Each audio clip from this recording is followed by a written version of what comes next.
The best way to start a 1-minute speech is by directly getting to the point, just like we did in this video. Now, in a lot longer speeches, you would usually want to start with a better hook to grip your audience in, like using a prop or an intriguing question. But in a 1-minute speech, we don't really need to do that. The idea of having a strong introduction for longer speeches is simply because the audience's attention is at its peak at that period. So the more curious we can make them, the higher chance we have them of getting engaged through the rest of our speech. But in a 60-second speech, we don't have so much time. Plus, because of the short length of the speech, audience just has much lesser time to actually zone out. So getting to the point would be the best way to begin. And you can use the P3F Framework. It stands for point, past, present, and future. For example, if you were asked to give a 1-minute speech on your thoughts on any issue, let's say your thoughts on an issue like climate change, you'd start off by simply saying, I believe that climate change is a really pressing problem in today's world, directly starting off with your main point. Then you talk a little bit about the history of climate change. Evidence has found that traces of global warming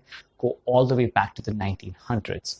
Our footprints can be seen because of the droughts and floods that were formed back in that period. Then we focus on the present. Currently, climate change has taken a very dark turn. The global temperatures are rising, the ice sheets are melting, and the oceans are getting warmer. Because of the rapid technological innovations and massive population growth, we're not being able to see how badly we are really affecting the Earth. And finally, we move on to the future. If we continue down this path and do not change the way we approach global warming and climate change, and to take a real effort to reduce the harmful effects on Earth, we might be digging the grave of our own species. And that's how it can be done. Forget the content of the speech. It doesn't matter if you agree with it or not. It simply gives you a framework for 1-minute speeches. I know I didn't exactly speak for 1 minute, but the point is that on any of the parts of past, present, or future, you can expand upon them as much as you like. Just remember, start with your main point, move on to the rest of your speech. One mistake that we see a lot of people make is that when they go to deliver their 1-minute speech, they start off with, good morning, my name is Pradeep, and I'm here to talk to you about